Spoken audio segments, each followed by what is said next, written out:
لوقا کی انجیل باب 13۔ اس وقت بعض لوگ حاضر تھے جنہوں نے اسے ان گلیلیوں کی خبر دی جن کا خون پلاطس نے ان کے ذبیحوں کے ساتھ ملایا تھا۔ اس نے جواب میں ان سے کہا، ان گلیلیوں نے جو ایسا دکھ پایا، کیا وہ اس لیے تمہاری دانست میں اور سب گلیلیوں سے زیادہ گنہگار تھے؟ میں تم سے کہتا ہوں کہ نہیں، بلکہ اگر تم توبہ نہ کرو گے تو سب اسی طرح ہلاک ہوں گے۔ یا کیا وہ 18 آدمی جن پر شلوخ کا برج گرا اور دب کر مر گئے تمہاری دانست میں یروشلم کے اور سب رہنے والوں سے زیادہ قصوروار تھے؟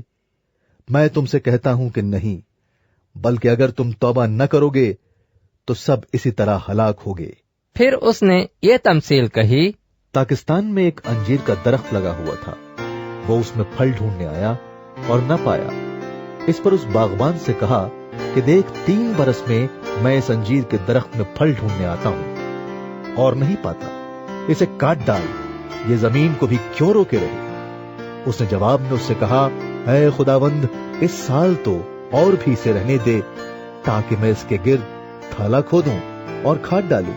اگر آگے کو پھلا تو خیر، نہیں تو اس کے بعد کاٹ ڈالنا۔ پھر وہ سبت کے دن کسی عبادت خانے میں تعلیم دیتا تھا، اور دیکھو، ایک عورت تھی جس کو 18 برس سے کسی بدروح کے باعث کمزوری تھی۔ وہ کبڑی ہو گئی تھی اور کسی طرح سے سیدھی نہ ہو سکتی تھی۔ یسوع نے اسے دیکھ کر پاس بلایا اور اس سے کہا، اے عورت، تو اپنی کمزوری سے چھوٹ گئی۔ اور اس نے اس پر ہاتھ رکھے، اسی دم وہ سیدھی ہو گئی اور خدا کی تمجید کرنے لگی۔ عبادت خانے کا سردار اس لیے کہ یسوع نے سبت کے دن شفا بخشی، خفا ہو کر لوگوں سے کہنے لگا، 6 دن ہے جس میں کام کرنا چاہیے، بس انہی میں آ کر شفا پاؤ، نہ کہ سبت کے دن۔ خداوند نے اس کے جواب میں کہا، اے ریاکاروں، کیا ہر ایک تم میں سے سبت کے دن اپنے بیل یا گدھے کو تھان سے کھول کر پانی پلانے نہیں لے جاتا؟ پس کیا واجب نہ تھا کہ یہ جو ابراہم کی بیٹی ہے، جس کو شیطان نے 18 برس سے باندھ رکھا تھا، سبت کے دن اس بند سے چھڑائی جاتی؟ جب اس نے یہ باتیں کہیں تو اس کے سب مخالف شرمندہ ہوئے، اور ساری بھیڑ ان عالیشان کاموں سے جو اس سے ہوتے تھے خوش ہوئی۔ پس وہ کہنے لگا، خدا کی بادشاہی کس کی مانند ہے؟ میں اس کو کس سے تشبیہ دوں؟ وہ رائی کے دانے کی مانند ہے جس کو ایک آدمی نے لے کر اپنے باغ میں ڈال دیا۔ وہ اگ کر بڑا درخت ہو گیا اور ہوا کے پرندوں نے اس کی ڈالیوں پر بسیرا کیا۔ اس نے پھر کہا، میں خدا کی بادشاہی کو کس سے تشبیہ دوں؟ وہ خمیر کی مانند ہے جسے ایک عورت نے لے کر 3 پیمانے آٹے میں ملا دیا، اور ہوتے ہوتے وہ سب خمیر ہو گیا۔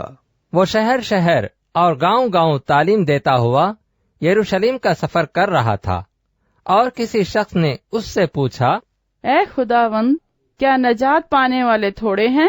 اس نے ان سے کہا، جانفشانی کرو کہ تنگ دروازے سے داخل ہو، کیونکہ میں تم سے کہتا ہوں کہ بہترے داخل ہونے کی کوشش کریں گے اور نہ ہو سکیں گے۔ جب گھر کا مالک اٹھ کر گھر کا دروازہ بند کر چکا ہو اور تم باہر کھڑے دروازہ کھٹکھٹا کر یہ کہنا شروع کرو کہ اے خداوند، ہمارے لیے کھول دے، اور وہ جواب دے کہ میں تم کو نہیں جانتا کہ کہاں کے ہو، اس وقت تم کہنا شروع کرو گے کہ ہم نے تو تیرے روبرو کھایا پیا اور تو نے ہمارے بازاروں میں تعلیم دی۔ مگر وہ کہے گا، میں تم سے کہتا ہوں کہ میں نہیں جانتا کہ تم کہاں کے ہو۔